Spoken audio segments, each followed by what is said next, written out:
हीर कोई रिवायती बेबस लड़की नहीं है जो सिर्फ रोती रहे, बिल्कुल नहीं। उसे एक निडर, खुददार और बाइख्तियार हीरोइन के तौर पर पेश किया गया है। वो रिवायती भारी चांदी के जेवरात तो पहनती है, लेकिन वो कमाल की किश्ती भी चलाती है। वो अपने फैसले खुद करना चाहती है। ये एक इंतहाई जदीद और मजबूत किरदार है जो आज के दौर से बिल्कुल मुताबिकत रखता है। कहानी की रफ्तार को बरकरार रखने के लिए इसे बिल्कुल एक फिल्मी ट्रेलर की तरह 4 हिस्सों में बांटा गया है। पहले हिस्से में हमारे ख्वाब देखने वाले हीरो और बागी हीरोइन की मुलाकात होती है। फिर दूसरे हिस्से में जादुई जंगल का रोमांस है, जहां गद्दार की साजिशें शुरू होती हैं। तीसरे में रांझा जोगी बनता है और एक ज़बरदस्त फरार होता है। और चौथा हिस्सा, वो इसका इंतहाई हैरानकुन और जदीद इख्तिताम है। ये स्ट्रक्चर कहानी को 1 सेकंड के लिए भी बोरिंग नहीं होने देता।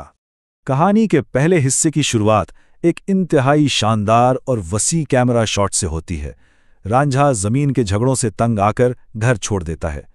चलते चलते वो एक सजी हुई कश्ती में सो जाता है, जो कि हीर की कश्ती है। जब हीर वहां आती है तो रांझा जागकर बस अपनी बांसुरी की धुन छेड़ता है और फिर स्क्रीन पर वक्त लफ्जी तौर पर थम जाता है। हवा में वो सुनहरी लहरें तैरने लगती हैं और ये उनकी वो पहली कमाल की जादुई मुलाकात बन जाती है। अब यहाँ जो सबसे दिलचस्प बात है वो ये कि कहानी कितने खूबसूरत रंगों और मौसीकी में ढल जाती है। रांझा चरवाहा बन जाता है और जब वो बांसुरी बजाता है तो एनिमेशन का कमाल देखें। सफ़ेद और काली भैंसें बाकायदा उसकी धुन पर सर हिलाती हैं। हीर उसके लिए लजीज चूरी लेकर आती है।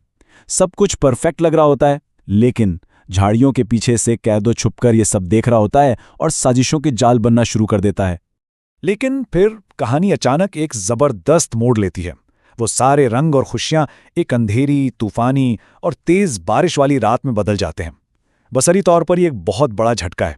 हीर को जबरदस्ती जंजीरों में जकड़कर एक डोली में बंद कर दिया जाता है और जब रांझा उसे बचाने आता है तो उसे बिफरते हुए दरिया में फेंक दिया जाता है। ये मंजर तनाव और जज्बात से इतना भरपूर है कि दिल धक से रह जाता है। आइए आगे बढ़ते हैं और देखते हैं कि ये कैसे मजीद सनसनीखेज होता है। रांझा बच निकलता है और टिल्ला बाल नाथ के पहाड़ों पर पहुंचकर राख मिलकर जोगी बन जाता है। और फिर शुरू होता है हाई एक्शन सीन। रात का अंधेरा है, हीर और रांझा घोड़े पर सवार हैं और उनके पीछे मशाले लिए लोगों का हुजूम भाग रहा है। ये एक जबरदस्त 3D चेज है और जब उन्हें पकड़कर राजा के दरबार में लाया जाता है तो रांझा ऐसी दर्दनाक बांसुरी बजाता है कि दरबार के पालतू शेर भी रोने लगते हैं। जाहिर है इस पूरी फैंटेसी में मौसीकी रीढ़ की हड्डी की तरह है। साउंड ट्रैक के आइडियाज भी लाजवाब है। रांझे की एंट्री के लिए वांजली, जो एक तेज और खुशगवार लोक धुन है। फिर हीर और रांझे का दुगाना चावली, और कमाल की बात यह है कि इस गाने के दौरान बैकग्राउंड में खेतों के रंग बदलेंगे और जब कहानी में दर्द आता है तो एक जज्बाती रॉक और सूफी ट्रैक अल्लाह हो बजेगा, जो सीधा दिल पर जाकर लगेगा। और फिर आता है क्लाइमैक्स, जब हमें लगता है कि चलो अब सब ठीक हो गया है और राजा ने हीर को रांझे के हवाले कर दिया है। विलन केदो अपनी आखिरी चाल चलता है। वो झूठी माफी मांगता है और एक जादुई असर वाला जहरीला लड्डू हीर को खिला देता है। जब रांझा खुशी खुशी वापस आता है तो उसे हीर बेजान मिलती है।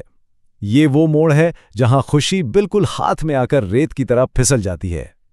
तो यहाँ इस सबसे अहम नुक्ता यह है कि इस पिच ने इस रिवायती दुख भरे अंजाम को जदीद कैसे बनाया है। रांझा भी हीर के पास दम तोड़ देता है, लेकिन कहानी अंधेरे में खत्म नहीं होती। जैसे ही वो मरते हैं, इनके जिस्मों से 2 चमकते हुए सुनहरे परिंदे निकलते हैं। वो परिंदे उड़ते हुए अपनी रोशनी से कैदू को हमेशा के लिए अंधेरे में धकेल देते हैं और दरिया के ऊपर एक शानदार जादुई धुनक बनाते हुए एक हो जाते हैं। इस सब के बाद ये खाका हमें एक बहुत ही दिलचस्प और गौरतलब सवाल पर छोड़ जाता है। क्या इस फिल्म को इसी जादुई, रूहानी मगर दुख भरे अंजाम पर ख़त्म होना चाहिए जहां उनकी रूहें परिंदों की शक्ल में मिलती हैं, या फिर चूंकि ये बच्चों के लिए एक एनिमेटेड फिल्म है, क्या इसमें वो रिवायती हैप्पी एंडिंग होनी चाहिए जहां वो कैदू को हराकर खुशी खुशी शादी कर लेते हैं? आपका क्या ख्याल है, कौन सा अंजाम इस शानदार कहानी के साथ ज़्यादा इंसाफ करेगा?